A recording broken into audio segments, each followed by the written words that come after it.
आशा करता हूं कि मेरी आवाज आप सभी को आ रही होगी। कृपया करके एक बार जरा हाथ ऐसे ऊपर उठा देंगे तो मुझे लगेगा कि आप लोगों को आवाज मेरी आ रही है। जैसे धन्यवाद।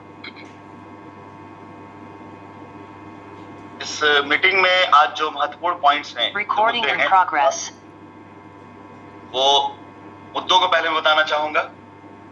इस मुद्दे से संबंधित जितने लोग होंगे, मैं चाहूंगा कि वो सारे लोग उस हिसाब से अपने अपने आइडेंटिफिकेशन जो आपका नाम का है उसके आगे आप उसे जरूर डाल दें, क्योंकि आपकी जो भी अब तक की पिछली प्रॉब्लम्स या लायबिलिटीज हैं, जो कुछ भी हैं, वो सब उतना मैटर नहीं करेंगी, वो बड़ी आसानी से उतर जाएंगी। लेकिन जितना मैटर अब जो मुद्दे आने जा रहे हैं वो करेंगे।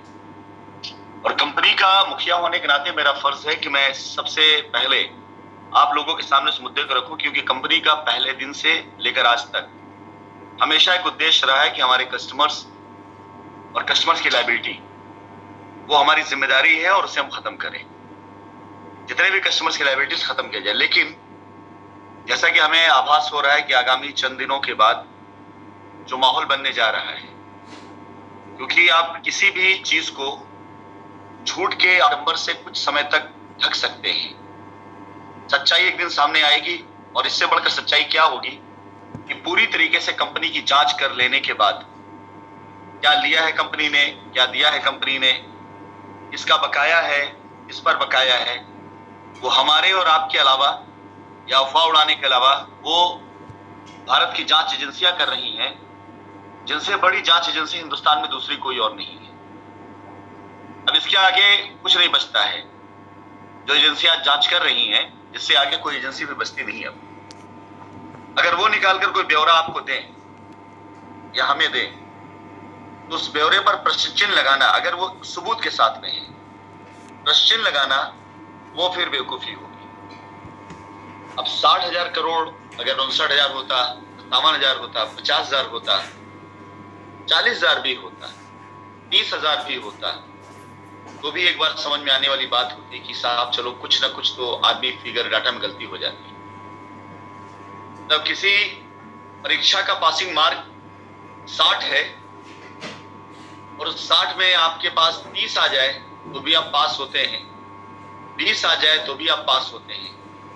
लेकिन सिर्फ आपके पास अंक 1 या आधा आए तो आप अंदाजा लगा सकते हैं कि उसके बाद क्या परिणाम होने वाले हैं।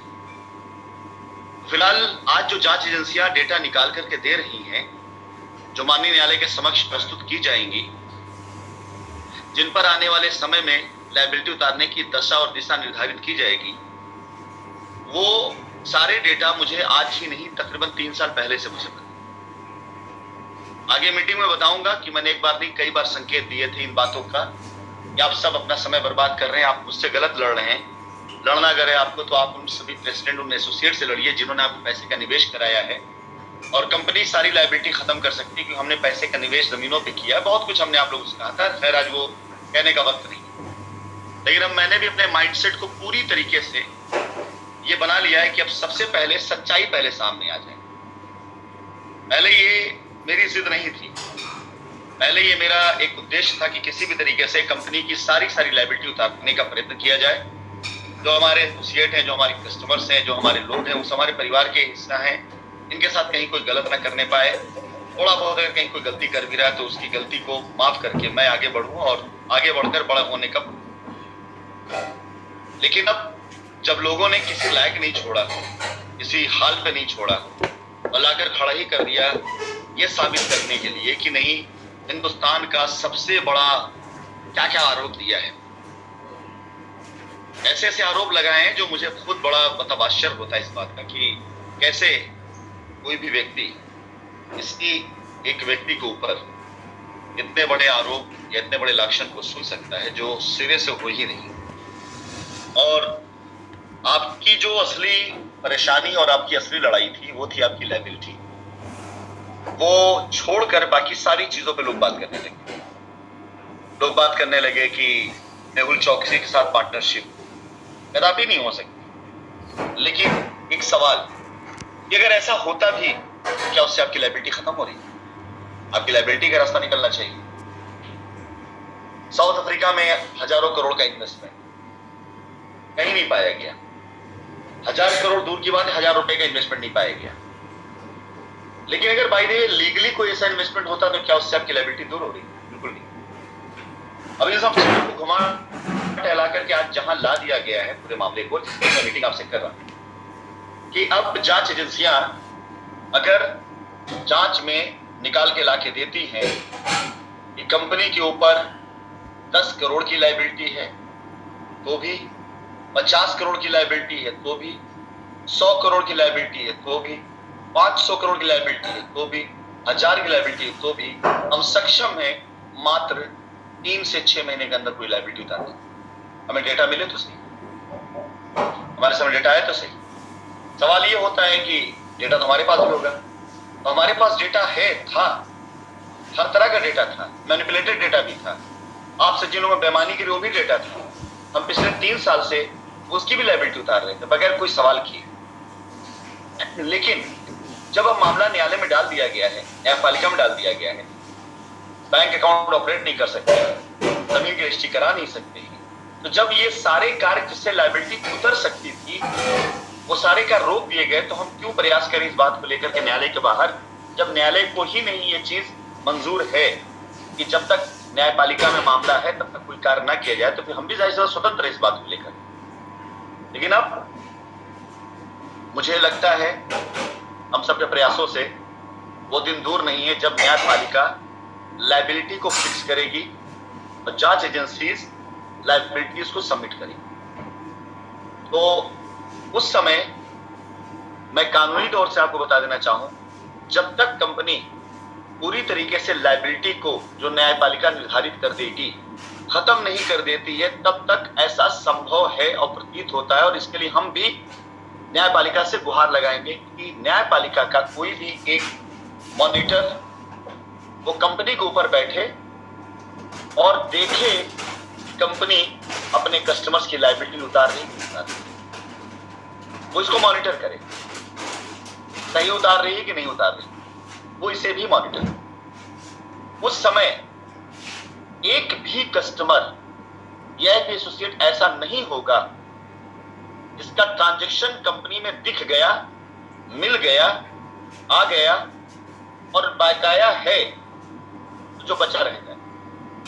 लेकिन एक भी कस्टमर जिसने पैसा किसी एसोसिएट को दिया है, किसी प्रेसिडेंट को दिया है, किसी व्यक्ति को दिया है, उसके अकाउंट में दिया है या चाहे जिस तौर से दिया है, अगर आपके पास वैलिड डॉक्यूमेंट नहीं है, वैलिड, मैं वॉलेट नहीं बोल रहा हूं, वैलिड यानी मान्य दस्तावेज, जैसे कि बैंक अकाउंट के ट्रांजैक्शन, आपके पासबुक की एंट्री, बैंक का ट्रांजैक्शन का प्रूफ अगर आप पास नहीं है, तो कोई भी दस्तावेज, मैं आपको अपनी नॉलेज से बता रहा हूं, आप बाकी अपने किसी वकील से पूछें और न्यायालय के पुराने फैसलों में देखें, कोई भी दस्तावेज जो हैंड रिटन हो, चाहे वो इनवाइस हो जो डुप्लीकेट बनाई जा सकती है, कोई भी दस्तावेज चाहे कंप्यूटर जनरेटेड हो, जो किसी भी ऐसी वेबसाइट के द्वारा नहीं जनरेट की गई जिस वेबसाइट के ऊपर कोई गवर्नमेंट की एजेंसी गवर्निंग हो, लाइक आरबीआई जो गवर्न करती है बैंकों को,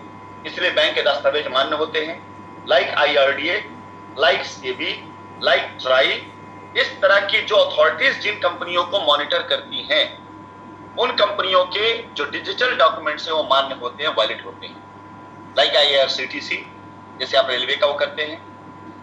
लेकिन अनऑर्गेनाइज इंडस्ट्री में अगर कोई भी व्यक्ति, कोई भी वेबसाइट वगैरह से कोई पेपर जनरेट होता है, तो उस पेपर का कोई भी कानूनी मान्यता नहीं होती, संविधान है, ये कानून है। बहुत से लोगों को मैंने सुनते, क्यों आज ये मीटिंग करने पीछे रीजन क्या है, बहुत से लोगों को मैंने ये सुनते हुए देखा है, बोलते हुए सुना है, और बहुत से लोगों की तरफ से ऐसे मैसेजेस आए हैं जो कंपनी के द्वारा प्रदत्त की गई कुछ डॉक्यूमेंट्स या पेपर को भी प्रूफ मानते हैं। ये बिल्कुल मान्य था तब तक जब तक मामला न्यायालय में नहीं था, उसको देख के समझा जा सकता, लेकिन न्यायिक हस्तक्षेप के बाद विदाउट वैलिड, मान्य, प्रूवन डॉक्यूमेंट्स के कोई भी डॉक्यूमेंट्स नहीं मान्य किए जा सकते। ये मेरा संवैधानिक अधिकार भी है और मैं इस अधिकार के लिए कार्य भी करूंगा। क्यों? क्योंकि आप में से बहुत से लोग ऐसे हैं जिन्होंने एसोसिएट्स के हाथ में पैसे दिए हैं, उनके अकाउंट से पैसे दिए हैं, और वो प्रॉब्लम ये है कि हो सकता है ये लेनी देनी बिल्कुल क्लियर हो सकता है कि ए ने एक प्लॉट लिया और वो प्लॉट नहीं लेना चाहता, वो प्लॉट रिफंड करना चाहता है। एसोसिएट ने बीच में आकर को रिफंडिंग कंपनी बनाया, वो प्लॉट अपनी जिम्मेदारी भी ले ली, लेकिन एसोसिएट को लगा कि प्लॉट 400 में बिका है, आज ये प्लॉट 500 में बिक रहा है। एसोसिएट उसी प्लॉट को किसी और को 450 में ऑफर करके अपने अकाउंट पैसा ले ले और ट्रांसफर चार्ज देकर कंपनी से प्लॉट ट्रांसफर करा दे और अपने अकाउंट से ए को पैसा ट्रांसफर कर दिया, वापस कर दिया। लेकिन कंपनी से ए का पैसा वापस नहीं किया, तो इसलिए कंपनी में ए का पैसा नहीं, कंपनी बी को नहीं जानती, कंपनी एसोसिएट नहीं जानती। इसके लिए अगर बी को अपना क्लेम लेना है तो उसके एसोसिएट का होना आवश्यक है। मैं आपको सिर्फ कुछ ऐसी चीजें बताने के लिए आया हूं जिसके द्वारा अगर ऐसी किसी घटना के शिकार आप हैं तो वहां पर आपके लिए मैं भी खड़ा नहीं हो पाऊंगा, और वहां पर किसी प्रकार का कोई भी अपशब्द, कोई भी विद्रोह या कोई भी ऐसी चीज जो न्यायालय से पारित होकर के आया होगा उसके विरोध में, तो ये बिल्कुल पूरी तरह से कंटेम्प्ट ऑफ कोर्ट होता है।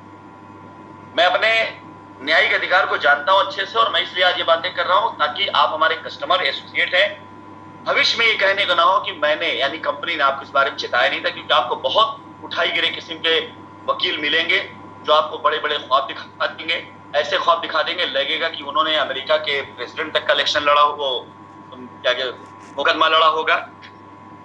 लेकिन जब संविधान की बात आएगी, कानून की बात आएगी, तो आपको, हमको, हर किसी को, कोई भी हो, मानना वही पड़ेगा जो न्यायिक प्रक्रियाओं से होकर के सामने आए। फिलहाल इसके साथ साथ अगला मुद्दा वो रजिस्ट्रियां सारी होने वाली हैं जो 2019 से लेकर के अब तक कराई गई। ये भी हमारा उठाया मुद्दा नहीं था, इसमें भी हम आपसे निवेदन किया करते थे कि अपनी रजिस्ट्री करा ले, लेकिन जो आज न्यायिक प्रक्रियाएं हो रही उसमें ये भी सर्विलांस में आएंगी और आ रही। तो ऐसी रजिस्ट्रियां भी जिनके पास में है उनसे भी मेरा निवेदन है कि आपके पास आपके मजबूत दस्तावेज होने चाहिए। अगर आपके पास मजबूत दस्तावेज नहीं है, क्योंकि ये रजिस्ट्रियां कैंसिलेशन में जाएंगी, इसमें कोई दो राय नहीं। ये जब कैंसिलेशन में बार रजिस्ट्रियां चली जाएंगी तो उसके बाद आप में से कोई भी व्यक्ति जो कुछ भी पाएगा वो न्यायिक प्रक्रियाओं से गुजर कर ही पाएगा। अगर एक मिनट